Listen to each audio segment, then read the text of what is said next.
Então vamos lá, Apocalipse capítulo 3, do verso 1 até o verso 6. O texto diz assim: ao anjo da igreja em Sardes escreva: essas coisas diz aquele que tem os 7 Espíritos de Deus e as 7 estrelas. Conheço as obras que você realiza, que você tem fama de estar vivo, mas está morto. Fique vigiando e fortaleça o restante que estava para morrer, porque verifiquei que as obras que você realiza não são íntegras na presença do meu Deus. Lembre-se, pois, do que você recebeu e ouviu. Guarde-o e arrependa-se. Se você não vigiar, virei como ladrão, e você de modo nenhum saberá em que hora virei contra você. Mas você tem aí em Sardes umas poucas pessoas que não contaminaram as suas vestes.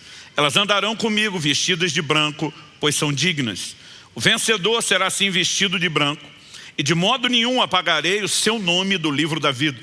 Pelo contrário, confessarei o seu nome diante de meu Pai e diante dos seus anjos. Quem tem ouvidos, ouça o que o Espírito diz às igrejas. Pai, nós suplicamos a orientação, a direção do Teu Espírito Santo.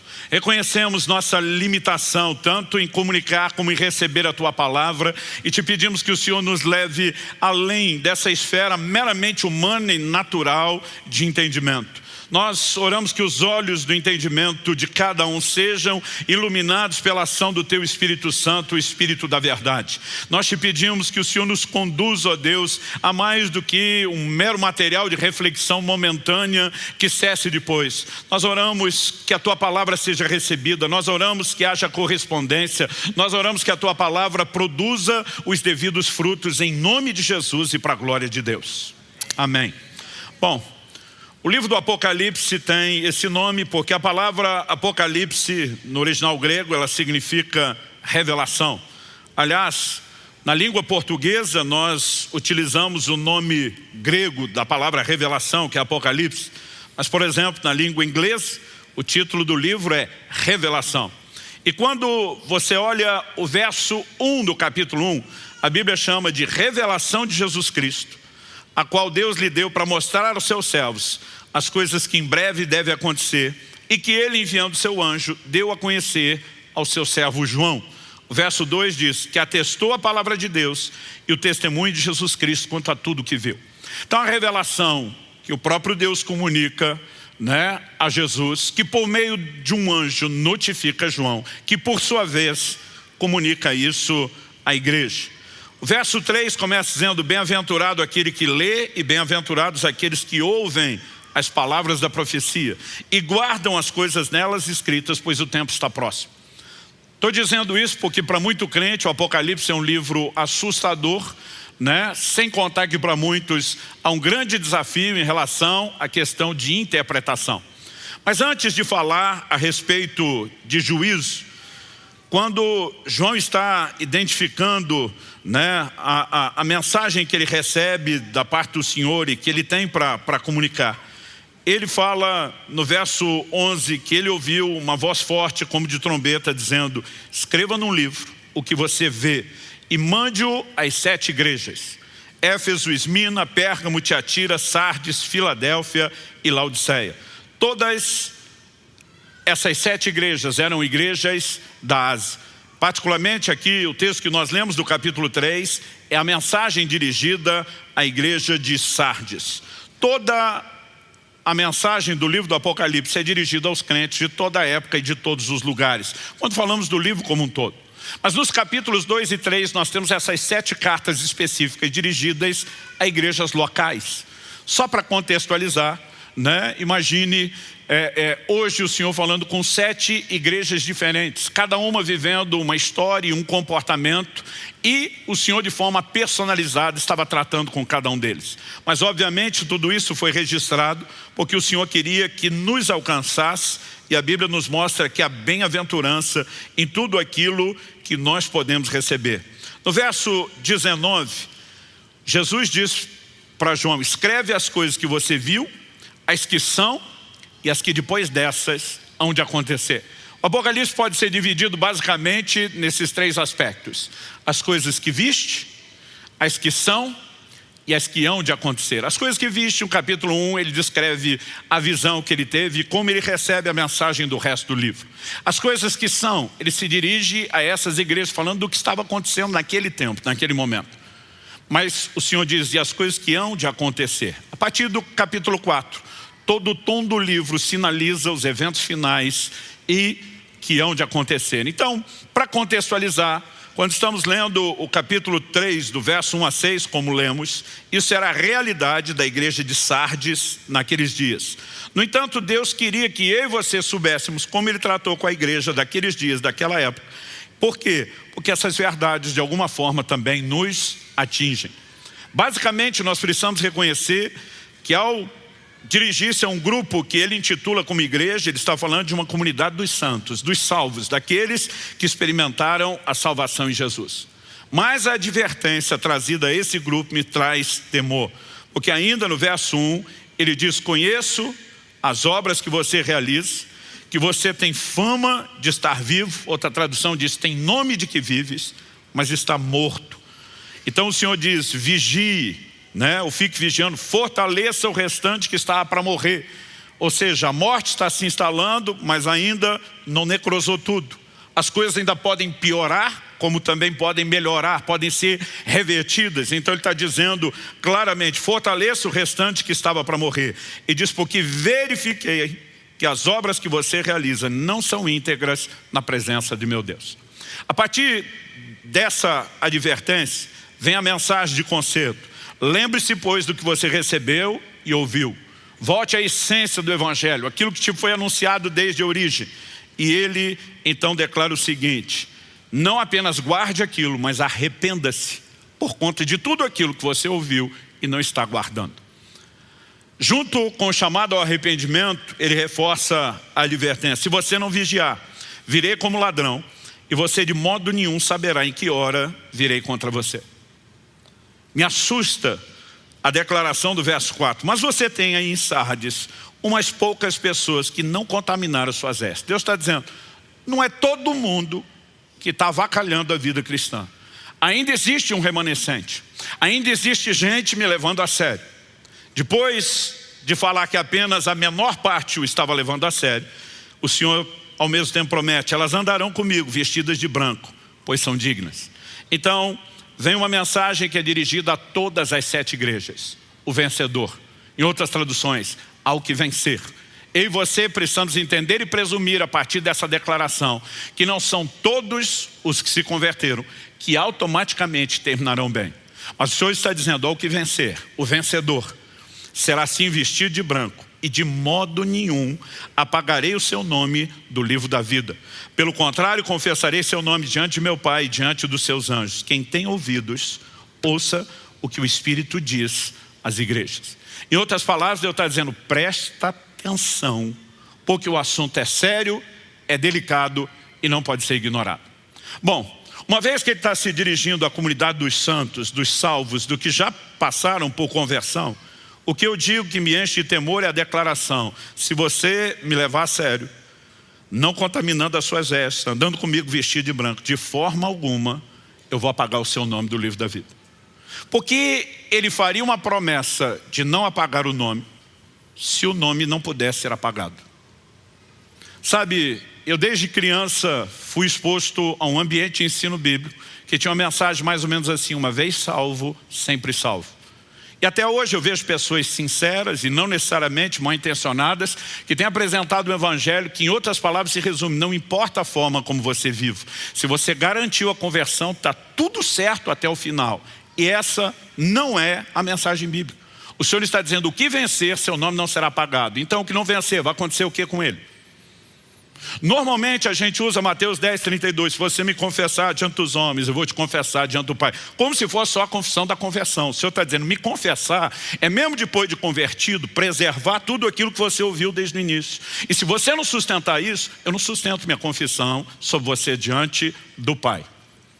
Então nós temos uma mensagem clara de advertência que precisa dar o tom de seriedade, que é aquele que eu espero que seja com o qual você receba a palavra de hoje.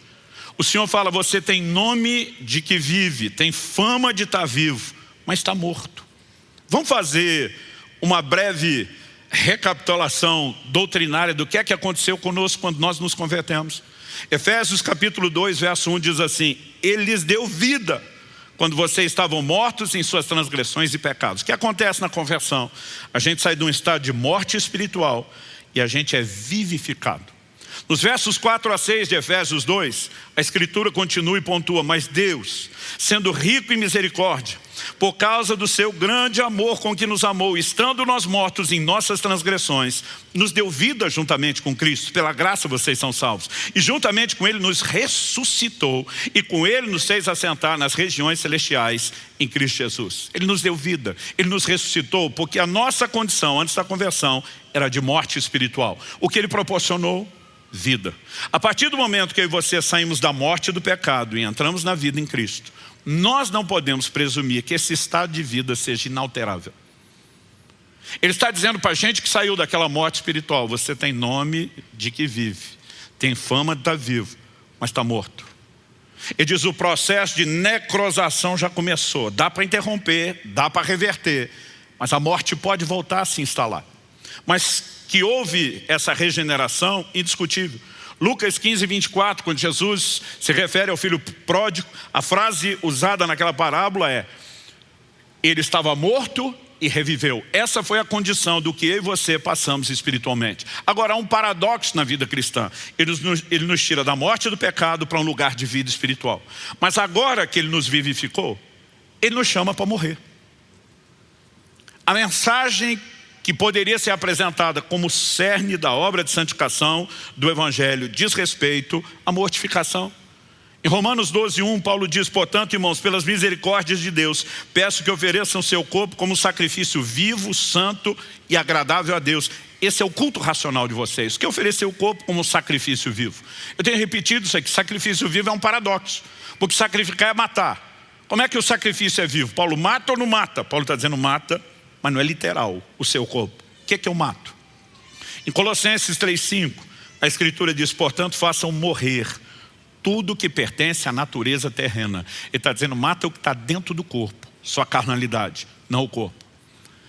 Mas se você me acompanhar em Colossenses 3, depois dele declarar no verso 5, façam morrer tudo que pertence à natureza terrena, vem a descrição do que é isso: imoralidade sexual, impureza, paixões, maus desejos e avareza, que é a idolatria. Por causa dessas coisas é que vem a ira de Deus sobre os filhos da desobediência. Vocês também andaram nessas mesmas coisas no passado, quando viviam nelas. Agora, porém, abandonem igualmente todas essas coisas: ira, indignação, maldade, blasfêmia, linguagem obscena no falar. Não mintam uns aos outros, uma vez que vocês se despiram da velha natureza com as suas práticas e se revestiram da nova natureza, que se renova para o pleno conhecimento, segundo a imagem daquele que o criou. Na mensagem bíblica, seja aqui em Colossenses, ou em Efésios 4, 22 a 24, despisse do velho homem, revestir-se do novo homem, ou despisse da velha natureza, revestir-se da nova. É mudança de comportamento. E nós precisamos entender que isso é apresentado numa perspectiva de que abandonar o velho comportamento é fazer morrer a velha natureza. Então Ele nos tira de um lugar da morte espiritual do pecado, nos vivifica, mas Ele está dizendo: para você permanecer aqui, você tem que fazer morrer o que te manteve no estado de morte. Porque ou você mata a morte, aquilo que te fará morrer, ou ela vai se manifestar em você mesmo depois de uma experiência de conversão. Quando eu olho para o ensino do Novo Testamento, fica claro para mim que mesmo tendo recebido uma nova vida, é nossa responsabilidade decidir se nós vamos permanecer na nova realidade, na nova natureza, na nova criação ou na velha. Em Romanos 8,13 a Bíblia diz: porque se vocês viverem segundo a carne, caminharão para a morte, mas se pelo Espírito mortificarem os feitos do corpo, certamente viverão. Então, o paradoxo da vida cristã é: Deus nos tira de um estado de morte, manifesta em nós vida. Ele diz: mas para que a vida funcione, você tem que continuar morrendo porque te matava. Senão a vida deixa de operar em você. Quando nós olhamos para a essência da obra da santificação, que é o desenvolvimento da salvação, nós precisamos reconhecer que a mortificação, da carne, o domínio próprio, a subjugação da velha natureza, é a essência da continuidade do processo que iniciou-se na conversão. E quando a gente olha por essa perspectiva, algo que nós precisamos entender, e eu quero usar aqui a declaração de um camarada chamado Richard Sibes, e diz: o cristão é uma pessoa estranha. Ele está tanto morto como vivo. Né? E a partir disso, eu e você precisamos entender o seguinte: quando falamos do cristão, ele saiu da morte espiritual, foi regenerado, mas ele é chamado para morrer para aquilo que antes o matava. Agora, a Bíblia mostra que essa pessoa que foi vivificada, ela pode permitir que a morte se instale novamente. Dito isso, o tema da minha mensagem é uma pergunta: morto-vivo ou vivo-morto? O que é que você quer ser? Há um cristão que morre para si mesmo, mas ele experimenta a vida de Deus. Eu vou chamá-lo de morto-vivo. Mas a Bíblia fala de pessoas que vivem ou têm nome de que vivem, mas estão mortas. Esse eu vou chamar de vivo-morto. Eu quero não só falar um pouquinho do que a Bíblia diz sobre cada um, mas depois nós vamos tentar concluir isso de forma prática. Então, em primeiro lugar, eu quero que você se pergunte: o que é que nós temos que pregar? Qual a essência da nossa mensagem? Outro dia vi alguém falando: minha mensagem é de vida, não é de morte. Eu digo: impossível você pregar vida sem pregar morte. Em primeiro lugar, você tem que levar a pessoa a reconhecer o estado de morte, porque ela precisa da vida de Deus. Segundo, para que ela permaneça na vida de Deus, ela tem que viver morrendo para si. Porque se ela decidir viver para si, ela vai morrer para Deus novamente.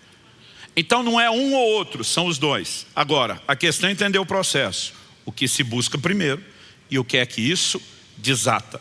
Então eu gosto de dizer que eu prego morte para levar a vida.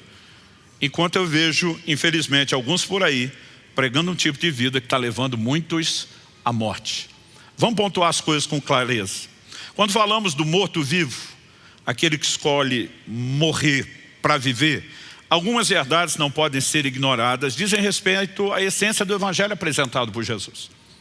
No evangelho de Marcos, no capítulo 8, o Senhor Jesus, no verso 34, diz: então, convocando a multidão e juntamente seus discípulos, Jesus lhes disse: se alguém quer vir após mim, negue-se a si mesmo, tome a sua cruz e siga-me. Bom, negar-se a si mesmo não é uma frase difícil de entender. Mas o que significa tome a sua cruz e siga-me?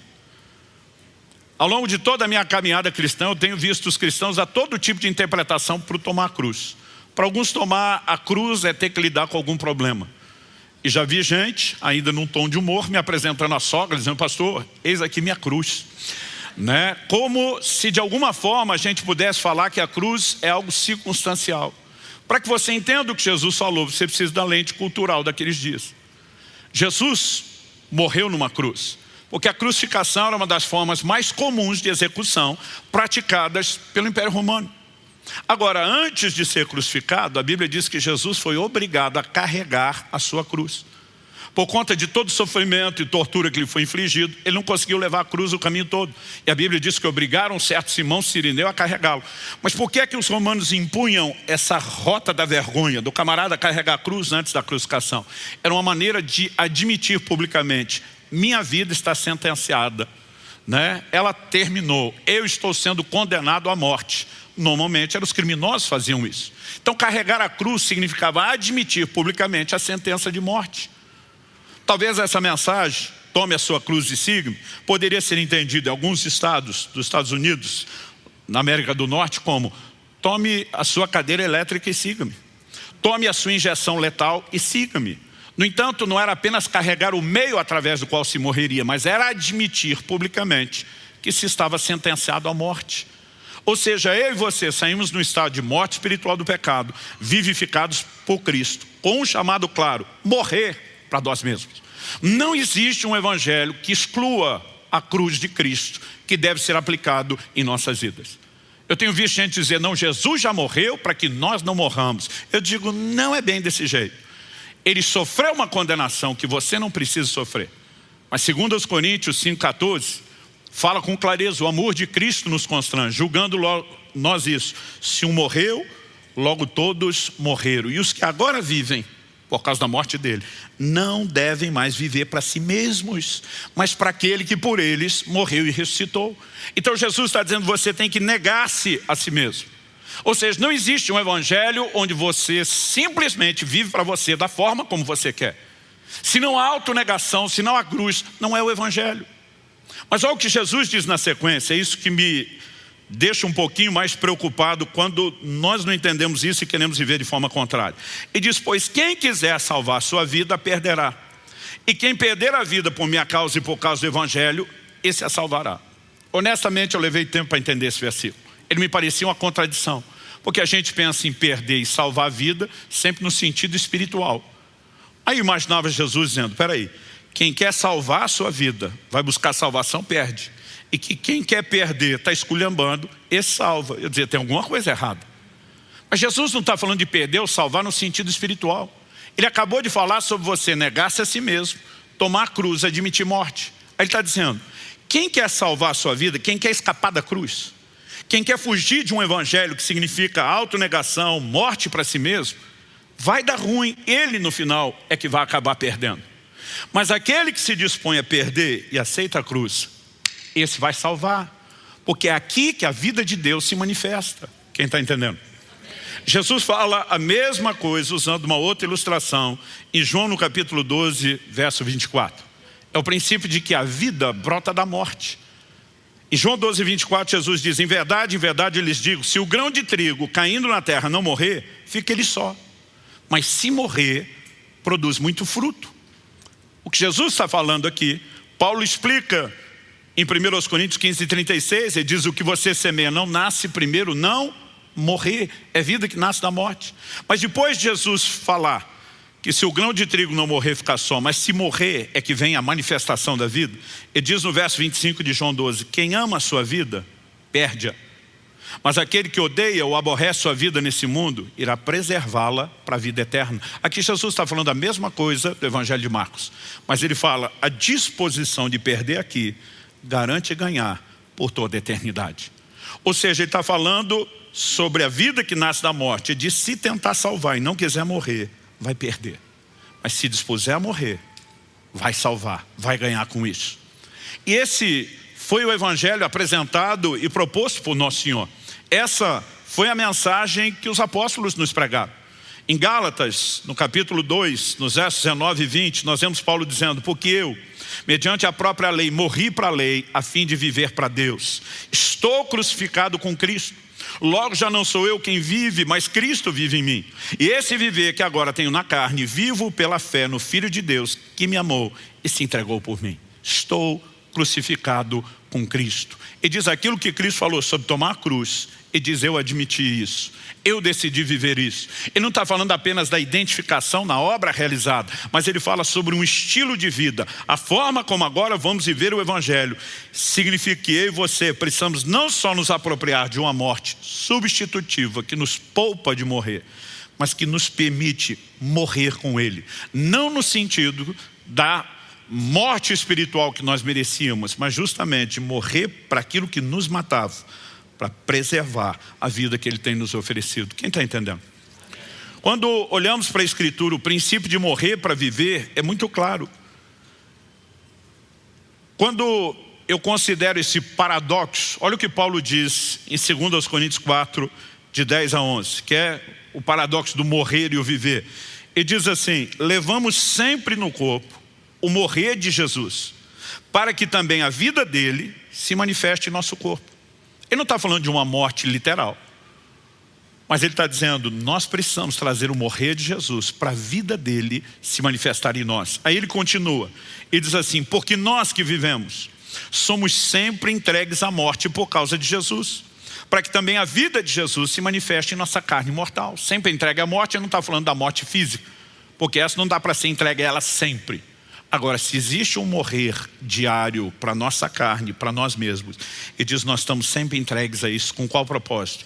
Para que a vida de Jesus se manifeste em nós. Não existe como eu e você possamos de fato viver a plenitude do que Deus tem para nós, com o pacote completo de vida, sem uma decisão de morrer para nós mesmos. E nós precisamos escolher ser o morto-vivo, aquele que morre para viver.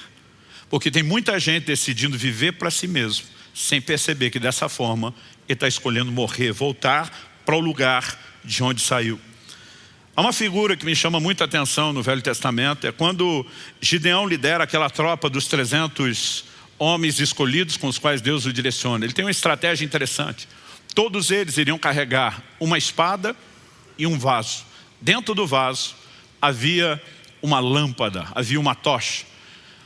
É evidente que ela estava dentro do vaso e ela ficava escondida, e que na hora certa, quando os vasos fossem quebrados, elas iam aparecer de repente na escuridão. Muitos ficam discutindo a razão disso, né? Dizem que, na verdade, Gideão deu um blefe, porque normalmente eram líderes de tropas que tinham as suas tochas, e que ele vendeu a imagem de que eram 300 tropas e não 300 pessoas. Mas a Bíblia fala de uma intervenção espiritual. Não fala de algo que era mero golpe natural.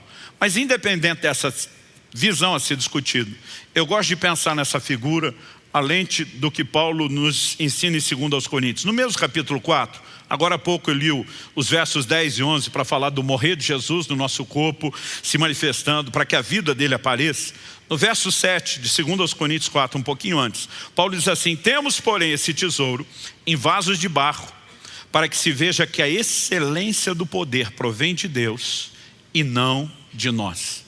A Bíblia fala de nós como um vaso de barro. A excelência é o que está dentro, é a vida de Deus. E a única forma dessa vida se manifestar é quando nós quebramos o vaso. Há uma vida de quebrantamento, há uma vida de autonegação, há uma vida de morte para si mesmo, que ela não pode ser ignorada. O Evangelho nos proporciona bênçãos? Sim. Deus tem um pacote desde a criação que apresenta para o homem deleites que Ele quer que a gente usufrua? Sim, eu não estou tentando negar isso.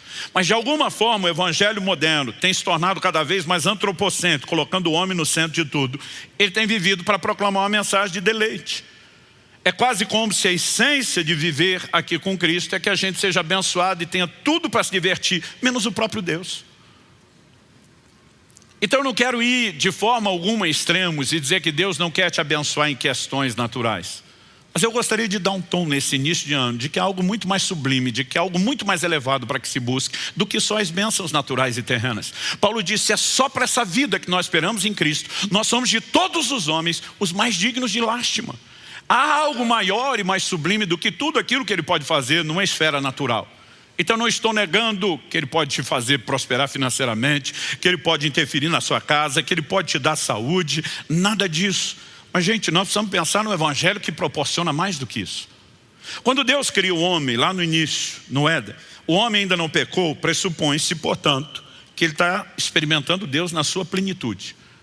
E ainda que ele tenha livre acesso à presença de Deus, de alguma forma Deus disse, eu quero que você tenha outros tipos de alegrias e deleites. Então a Bíblia diz que Deus fez todo tipo de árvore frutífera, dizendo, pô, você pode comer de tudo, menos dessa. Havia restrição para uma única. Porque aquela única tinha restrição? Porque Deus disse, se você tentar avançar esse limite proibido, você vai tentar entrar num nível de prazer que vai comprometer o que você tem comigo. Então, eu permito que você tenha outros prazeres desde que eles não concorram comigo. Deus não se limitou apenas à comida. A Bíblia diz que Deus olha para um homem sozinho e diz, quero que você tenha companhia, que você tenha alegrias no nível da sua alma e não só no plano espiritual. E a Bíblia diz que Deus decidiu fazer a mulher para o homem. Existe deleite nesse relacionamento, que não é só emocional, também é físico. E não existe absolutamente nada de errado quando usufruímos esses deleites. Seja comida, seja o relacionamento íntimo do casal. Mas Deus foi muito claro quando decidiu visitar o casal todo dia, dizendo, mas eu não quero que vocês deixem de desfrutar a minha presença. De alguma forma, nós estamos sendo expostos a um evangelho que exalta todos os outros deleites e cada vez menos diminui o deleite da presença de Deus, que só pode ser vivida quando decidimos negar algumas coisas que não são nem proibidas, que são até mesmo lícitas e permitidas, mas a gente toma uma decisão, não vou viver só disso, porque tem algo maior. Quem está entendendo? Bom, dito isso, eu quero falar daqueles que estão não no quadro do morto-vivo, mas estão vivendo como vivo-morto. Quando o Senhor diz, você tem nome de que vive, mas está morto, Ele está dizendo, dá para fazer pose, dá para ter um comportamento como se você fosse um crente sadio, sem na verdade ser. E quando Deus fala a respeito desse comportamento na vida desse povo da igreja de Sardes, algumas coisas que nós precisamos reconhecer. Verifiquei que as obras que você realiza não são íntegras na presença de meu Deus. E diz, lembra do que você recebeu, ouviu e guarde. Significa que eles não estavam guardando aquilo que tinham ouvido desde o início. Você começa a ver no próprio comportamento a denúncia do que significa aquela morte se instalando. E diz, se você não vigiar, eu venho contra você. E aí quando ele diz, principalmente no verso 5, de algumas poucas pessoas que não contaminaram as suas vestes, pressupõe-se que a maior parte das pessoas da igreja já estavam vivendo o evangelho comprometido. Já haviam se contaminado. Então nós precisamos entender que de alguma forma essas pessoas que têm nome de que vivem, mas estão mortas, são pessoas que começaram a comprometer os valores do evangelho e voltar às práticas pecaminosas que geram morte. Então, apesar de não ter comprometido completamente seu estado, já estavam no estado onde a necrose estava avançando, progredindo. Quando eu olho para o Novo Testamento, eu percebo algumas advertências. E honestamente eu acho que isso não tem sido enfatizado o tanto quanto deveria, né? Cada vez menos nós ouvimos mensagens sobre quebrantamento, sobre autonegação, sobre morrer para si mesmo. Quase que o tempo todo o encorajamento é apenas Deus quer que você seja feliz, como se felicidade se resumisse mera e exclusivamente a questões terrenas. Salmo 16:11 diz, na tua presença a plenitude de alegria, a tua destra delícias perpetuamente. Há algo na presença de Deus que bênção nenhuma, mesmo do próprio Deus, vai estar equiparada. Deus está dizendo, eu não tenho problema que você tenha isso, mas nunca perca aquilo que é mais elevado, nunca perca aquilo que é mais sublime, nunca perca aquilo que de fato te preenche e te realiza. Aí você olha para a história e você vê cristãos que não tinham nada, eram perseguidos e viviam profundamente realizados. Hoje em dia você vê crente que tem tudo e vive triste, deprimido, como se o evangelho não fosse bom o suficiente, quando ele não percebe que o foco daquilo que ele está buscando é que está distorcido.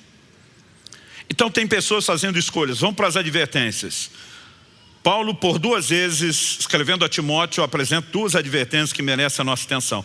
A primeira delas está na primeira epístola, a segunda que eu vou trazer está na segunda epístola. Na primeira epístola, 1 Timóteo 5, nos versos 5 e 6. O contexto, ele está falando das viúvas, quais deveriam ser sustentadas pela igreja. Ele está dizendo aquelas que não tinham arrimo de família deveriam ser acolhidas, mas que as que tinham, as famílias deveriam sustentar. É uma orientação pastoral prática. Mas no meio disso vem um comentário.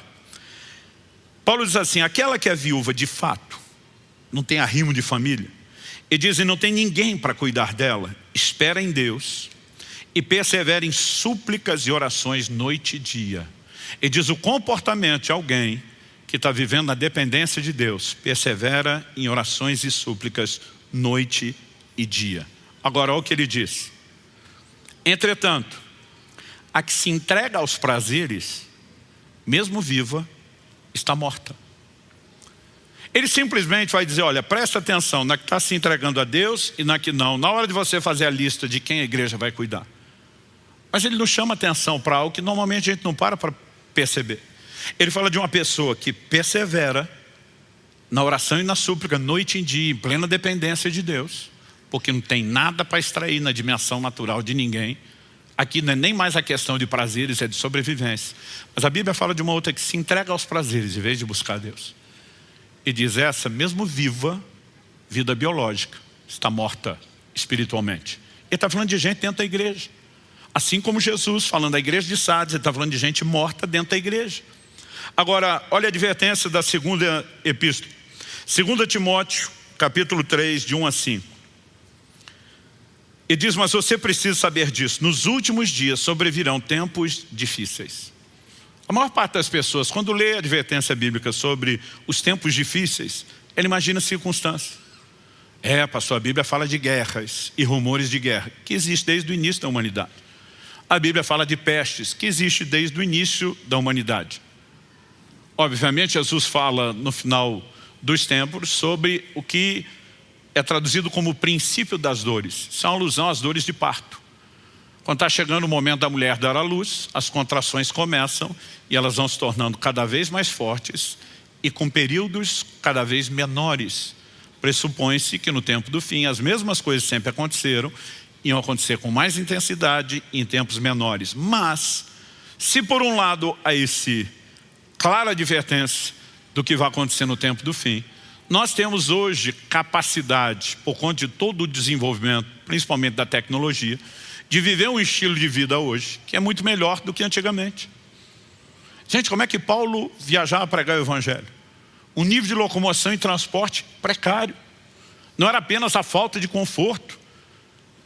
Quando você pensa nos tempos que eles gastavam para se locomover pequenas distâncias.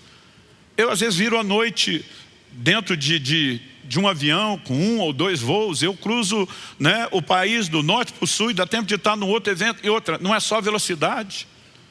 Você vem no ar-condicionado, numa boa poltrona, com conforto, né? No meu caso já desenvolvi a arte de dormir sentado, né? E você simplesmente tem hoje uma facilidade de vida que não se tinha antigamente. Wesley, há poucos séculos atrás, viajava no lombo de um cavalo para pregar o evangelho. Nossa vida hoje é muito melhor quando você pensa em termos de estrutura do que antes. Alimentação. A Bíblia diz que Pedro estava com fome, a turma diz, vamos preparar o almoço. Pedro diz, vou orar. Por que vou orar? Porque o almoço não era que nem hoje, gente. Quando a turma diz, vamos preparar o almoço, vamos matar o animal, esfolar o animal, né? Esquartejar o animal, limpar o animal, temperar o animal, acender o fogo. O processo de tudo era lento. E a quantidade de alimento que eles tinham era limitada. Hoje a gente tem abundância, tem facilidade. O povo antigamente com qualquer gripe morria. Hoje a gente tem um desenvolvimento da tecnologia que a medicina não está oferecendo só solução para enfermidades. Nós estamos podendo prevenir com o estilo de vida saudável, com o entendimento que temos. Ou seja, os tempos difíceis não eram necessariamente as circunstâncias. Olha a ênfase que a Bíblia dá sobre os tempos difíceis. Nós lemos o verso 1, agora vamos continuar, verso 2. Pois, e agora vem a conclusão, os seres humanos serão egoístas, avarentos, orgulhosos, arrogantes, blasfemadores, desobedientes aos pais, ingratos, ímpios, sem afeição natural, implacáveis, caluniadores, sem domínio de si, cruéis, inimigos do bem, traidores, atrevidos, convencidos, preste atenção nessa, mais amigos dos prazeres do que amigos de Deus, tendo forma de piedade, mas negando o poder dela. Fique longe também desses. Pedro diz a Timóteo, fique longe. Ele está dizendo, ei, não estou falando do ímpio esculhambado no pecado, não. Ele está falando, essas características, todos esses péssimos adjetivos, vai se manifestar em gente dentro da igreja. O que ia ficar pior é o comportamento do ser humano, não necessariamente as circunstâncias. E tudo isso é sempre uma inclinação ao quê? A velha natureza, a carnalidade. E interessante que uma das características dadas aqui é serão mais amigos dos prazeres do que amigos de Deus. Não significa que todo tipo de prazer seja errado, ilícito ou pecaminoso. Mas essa paixão absurda, essa entrega o tempo todo por aquilo que é prazeroso no nível carnal, tem nos custado mais do que a gente imagina, tem impedido a transformação. Enquanto a humanidade segue avançando, evoluindo num monte de coisa, o comportamento piora. Alguns dizem, não, os bárbaros de antigamente não tinham educação. Nós temos como nunca houve, o comportamento humano segue piorando. Porque o que o homem precisa para viver transformação é morrer para si e viver para Deus. Mas quando o evangelho começa a manter só a aparência de piedade, vamos ter cara de crente, linguajar de crente, mas nega a essência da piedade, que é a morte para si mesmo, a tragédia está estabelecida. Agora, quando você pensa a frase, mais amigos dos prazeres do que de Deus, eu repito o que eu falei antes, Deus não está em momento algum dizendo que nós não podemos ter prazeres. O problema é que quando a pessoa quer estar mais para cá do que para lá. Mais amigos dos prazeres do que de Deus. Então o camarada consegue passar horas maratonando seriado. Mas não é importante tirar horas de oração. Ele consegue passar horas se divertindo, mas não consegue gastar horas na palavra de Deus. É importante unir e festejar, e gente, vai chegando o fim do ano, a gente tem desculpa a comer, comer, comer e comer cada vez mais. Mas a arte bíblica do jejum vem se tornando cada vez mais ignorada e esquecida. Porque nós estamos hoje obcecados por todo tipo de prazer, mas muito pouco obcecados por Deus. E sem o entendimento de que para entrar nesse lugar mais profundo, a necessidade de que você morra não só para aquilo que te mantinha totalmente morto no pecado, mas até para prazeres lícitos. Por exemplo, O apóstolo Paulo escreve em 1 Coríntios 7, ele começa nos primeiros versículos dizendo que o casal cristão deve manter uma vida de intimidade física regular, frequente. Eu sempre brinco que ele está dizendo que tem que ter avivamento nessa área também. Mas quando chega o verso 5, ele diz assim, não vos priveis um ao outro. Não se neguem em relação à intimidade. Ele diz, a não ser. Aí vem a única exceção. Ele diz, por mútuo consentimento, por um pequeno período de tempo, para vos dedicardes à oração. Ele não está dizendo que para o casal cristão orar não pode ter intimidade. Mas quando ele fala de dedicar, ele está falando, se você quer mergulhar no lugar profundo da oração, às vezes você precisa dar uma pausa nos outros deleites, porque eles te desligam. Em agosto do ano passado, eu estava num desses períodos de jejuns prolongados que eu tenho decidido a manter frequente na minha vida. E um homem de Deus, eu diria que é um dos gigantes espirituais da nossa nação. A gente estava num evento junto, e como eram alguns dias juntos, eu não conseguia esconder dele que estava jejuando. Quando nos mandaram buscar no aeroporto, ele nos chamou para o almoço, falei, olha, eu posso sentar, mas não estou comendo hoje. Não, então deixa quieto, vai para o hotel. À noite nós comemos. Eu falei, olha, à noite eu também não vou estar comendo. Ele falou, então depois a gente combina. Aí estávamos no evento à noite, ele falou, amanhã vamos tomar o café da manhã juntos. Eu falei, olha, eu sento com vocês, mas eu ainda não estou comendo. Ele olhou para mim e falou, você vai comer quando? Eu falei, na verdade nós não vamos comer. Eu posso sentar, posso conversar com vocês. Ele falou, então pelo jeito você está num jejum prolongado. Eu falei, estou. Ele falou, não quero ser invasivo. Quantos dias você já está? Eu falei, bastante. Ele falou, quanto tempo vai? Eu falei, vai longe. Eu vou subir, eu preciso te fazer uma pergunta. Ele falou, não quero ser invasivo. Ele falou, tenta me dizer, porque ele falou, você talvez seja, e ele é bem relacionado, ele falou, você talvez seja uma das pessoas que eu conheço que mais jejua. O que é que tem te atraído tanto a esse lugar?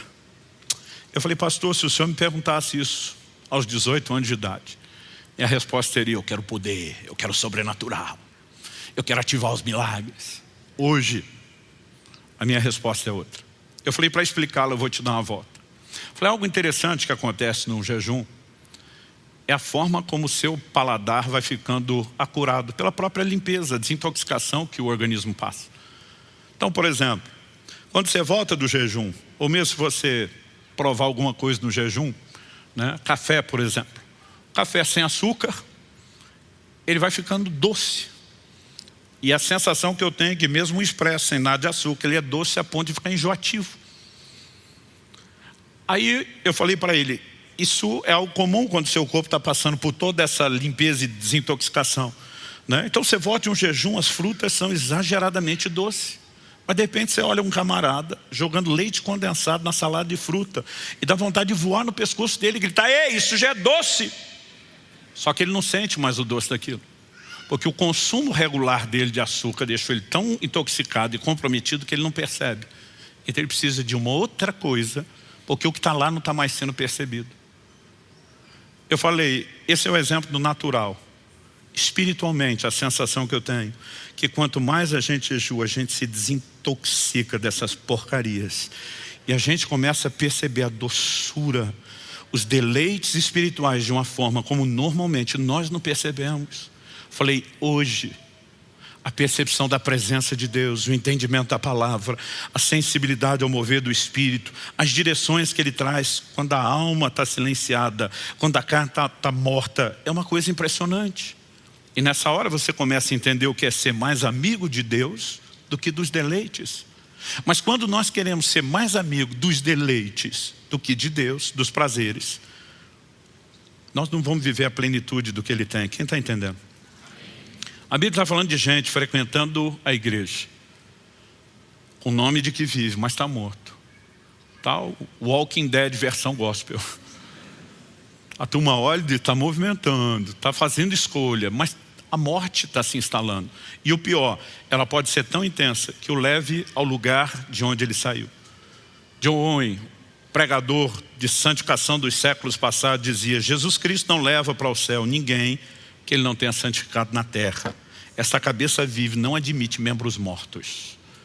E essas advertências precisam ser trazidas ao meu e ao seu coração. Bom, para terminar, além desse chamado de entender o que é escolha, o que eu e você precisamos de fato fazer, Romanos capítulo 8, verso 13, quando eu falei no início de quem se inclina para a carne caminha para a morte, mas quem se inclina para o Espírito para a vida, eu acho que esse texto tem que ser lido dentro de um contexto. Eu já apresentei a visão do que é morrer para viver, que é o morto-vivo, do que é viver como morto, que é o vivo-morto. Mas de forma prática, o que é que eu e você precisamos fazer? Jesus fala de alguém que estava morto e reviveu. Então, a condição de quem não se converteu é de morte espiritual. Para quem sequer experimentou a vida, o que essa pessoa precisa? Efésios 2,8 diz, pela graça sois salvos mediante a fé. Isso não vem de vós, é um dom de Deus, não vem das obras para que ninguém se glorie. E nós começamos a pregar um evangelho que salva. Mas muitas vezes nós só falamos da fé. Jesus dizia, arrependei-vos e crede no evangelho. Ele mandou que seus apóstolos pregassem o arrependimento e a fé. Então nós sabemos que essa pessoa precisa de arrependimento e fé. Agora, o que acontece com alguém que saiu daqui, foi vivificado, mas depois de vivificado, começou a necrosar. O seu comportamento passou a reproduzir o estilo de vida de antes. A morte começou a prevalecer e impedi-lo de provar dessa vida. Essa pessoa precisa de restauração. E há níveis onde isso pode acontecer. Para aquela igreja ele está dizendo, olha, consolida o que estava para morrer. Ele disse, você não morreu por completo. A necrose está avançando, está progredindo. Você pode não só fazer pará-la de avançar, mas você pode reverter o quadro. Como? Ele diz, arrependa-se. Mas há pessoas que voltaram exatamente ao lugar que saíram. Por exemplo, no livro de Tiago, no capítulo 5, nos versos 19 e 20, a Bíblia diz, meus irmãos, se alguém entre vocês se desviar da verdade, aí diz assim, e alguém o converter, saibam que aquele que converte o pecador do seu caminho errado, salvará da morte a alma dele e cobrirá uma multidão de pecados. Então a Bíblia diz, alguém desviou da verdade, saiu da morte espiritual, veio para a vida. Mas em algum momento ele deixou de andar na verdade que propõe a autonegação. E ele se desviou, ele voltou para a morte. Ele ainda pode ser salvo, como foi salvo na primeira vez. A Bíblia diz, se alguém o converter, então esse desviado precisa de uma conversão igual a que aconteceu na primeira vez. Nós precisamos entender que é a única forma dele escapar da morte. Agora, não importa o quadro da pessoa, se é alguém que nunca converteu e precisa de conversão, se é alguém que converteu e precisa só de uma restauração, ou se é alguém que precisa de uma reconciliação, aquele nível de reconversão. Todo posicionamento que possa trazer vida, ele começa com arrependimento. A palavra arrependimento, no original grego, metanoia, ela significa mudança de mente, de atitude, de pensamento. Por exemplo, a gente citou o filho pródigo que Jesus disse estava morto e reviveu. Está em Lucas 15, 24. Mas no verso 17, a Bíblia diz que o processo inicia quando? A Bíblia diz que ele caiu em si. Para dizer que ele caiu em si, significa que toda a bobagem que ele fez antes, ele estava fora de si.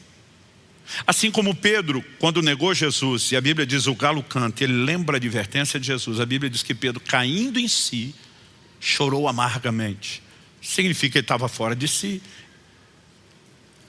É por isso que estava negando o Senhor. Então nós precisamos de uma consciência, reconhecer o nosso estado, então decidir mudar. Eu preciso da mudança, que sozinho eu não vivo, mas que me submetendo a Deus eu posso viver. Não há morte que prevaleça quando eu e você nos inclinamos à vida que Deus disponibiliza. Em Ezequiel 37, a nação está vivendo o pior período da apostasia da sua história. Eles estão dizendo, acabou-se a nossa esperança. É nessa hora que Deus dá uma visão para o profeta Ezequiel. Tem uma mensagem sólida de esperança para comunicar à nação. Deus mostra um vale de ossos secos. Não era só um cemitério.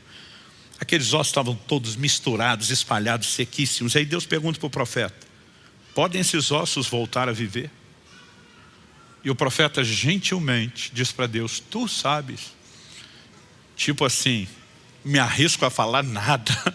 O Senhor sabe tudo, eu não sei de nada. Mas o que ele está dizendo nas entrelinhas, não boto fé nisso não. Não boto minha mão no fogo por isso. Só como é que isso vai voltar a viver? Mas aí Deus começa a dizer para eles, profetiza sobre os ossos.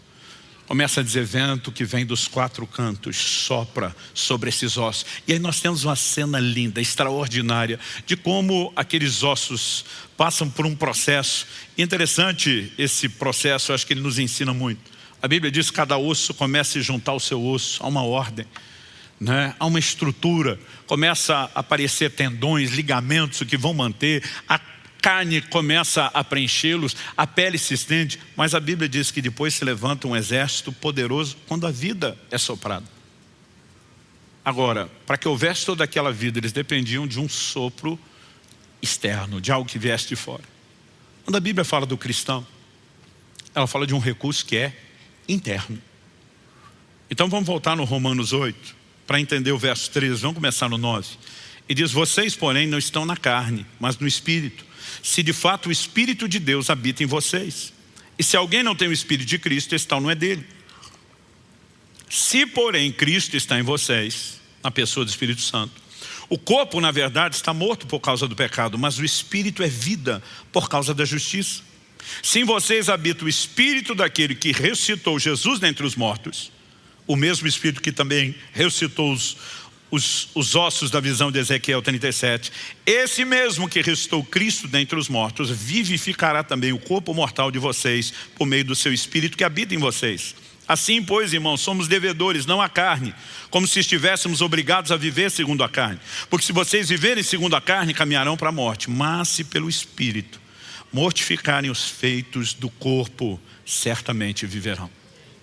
Há um lugar nessa caminhada da vida espiritual, onde eu e você começamos a nos inclinar ao domínio do Espírito. Não é só o poder do Espírito, não são só os dons, não são só as manifestações, mas a capacidade dele de reinar sobre mim e sobre você. Jesus propôs um evangelho que, se eu e você não entendemos o que é a morte para nós não vamos viver. Como que você vira a face para alguém que te bateu nela? Como que você vira a outra? Eu não consigo imaginar um crente dizendo: não, estava esperando o dia inteiro por essa oportunidade de levar um tabefe e expressar o amor de Jesus que espontaneamente brota de mim. Naquele momento você tem que decidir morrer para você. Quando Jesus disse: se obrigar a caminhar uma milha, vá a segunda. Você decide morrer para você. E disse: se alguém quiser tomar a sua capa, entrega junto à túnica. Imagina que a capa é o casaco. Eles só estão querendo levar a parte de cima, entrega o resto. Como que nós vamos viver o evangelho de perdão que Jesus nos ensinou sem morte para nós mesmos? É justamente por não viver esse evangelho onde morre para si, mas buscar só o prazer, que a maioria dos crentes está, que diz: não consigo viver isso. E sabe o que é o pior? Eles acham que viver isso é perda. Então eles ficam tentando se salvar. Não, eu tenho que viver um misto de evangelho, que dê para eu curtir Deus e as coisinhas sem perder todos esses prazeres. Mas Jesus está dizendo: criatura, entenda que se você não quiser perder, você nunca vai salvar, você nunca vai ganhar. E diz: mas se você dispuser a perder, você vai ganhar. O que você precisamos entender? Que santidade é não a carne, não é perda, é ganho. O que você precisamos entender? Que entrar num lugar de perda não é perda, é ganho. Na cabeça de alguns crentes, perdoar é perder. Eu não vou lutar por aquilo que é justo, eu não vou me vingar, eu vou ser uma pessoa passiva, frouxa, estou perdendo. Não, você está ganhando. E se a mentalidade não mudar, nós jamais vamos viver plenamente a vida que Deus tem para nós. Mas isso é uma escolha. E cada vez que Deus nos chama um exame e diz: tem morte aí, cuida, porque se você não parar essa morte, o resto vai terminar de morrer. Mas ao mesmo tempo vê Ele dizendo: arrependa. Ele está dizendo: não estou te confrontando porque acordei hoje querendo implicar com alguém. Ele está dizendo: eu te amo tanto que eu não quero te perder, e eu vou lutar por você, o que for preciso e necessário. Basicamente ele está dizendo: eu não morri para você viver meio evangelho, um evangelho meia boca. Eu me entreguei para que você vivesse o pacote completo. Então você precisa entender a resposta completa para viver as consequências plenas que o evangelho pode proporcionar. Então ele está dizendo: se você está se perdendo, arrependa, arrependa e decida viver da forma correta. Pastor, eu acho que o necrosé inteiro. Se converta novamente e volte-se ao Senhor. Feche seus olhos por um instante. Eu gostaria que nós orássemos juntos.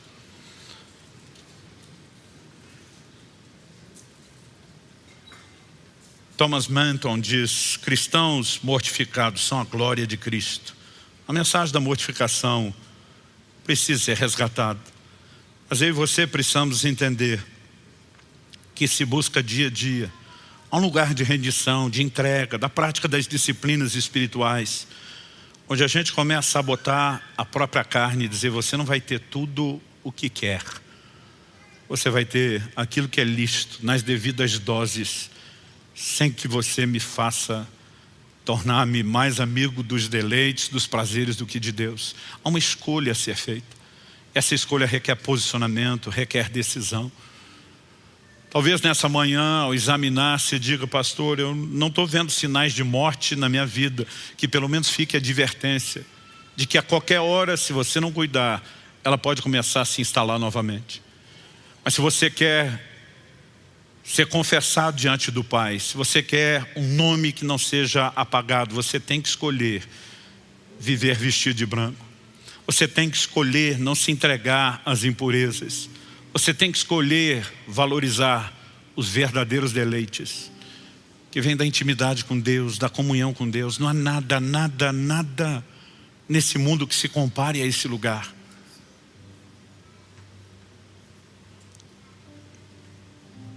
Olhe para dentro de si mesmo. Se você ainda não tomou a decisão de converter-se, entregar a Cristo, hoje é um excelente dia para você tomar a decisão mais importante da sua vida.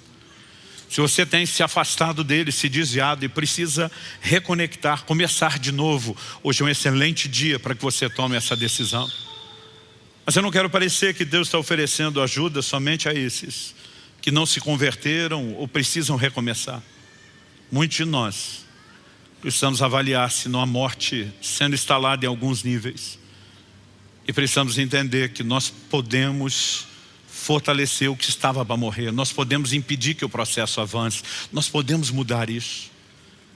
E a minha oração é que nesse momento emocional de resoluções do início de ano, você possa decidir talvez viver como nunca antes, mortificação, autonegação, mas entender aonde isso te leva, numa dimensão de prazeres em Deus extraordinários. Não apenas escapar da condenação do inferno, que é o lucro que Deus nos deu. A capacidade de desfrutar de quem Ele é algo maior do que nós temos mensurado ou percebido. Então eu quero que você fale com Deus do seu jeito, da sua maneira, se avalie, se questione. Sabe que há áreas da minha vida onde os prazeres, mesmo os lícitos e não só os ilícitos, estão sendo supervalorizados e ainda assim estão me roubando de algo.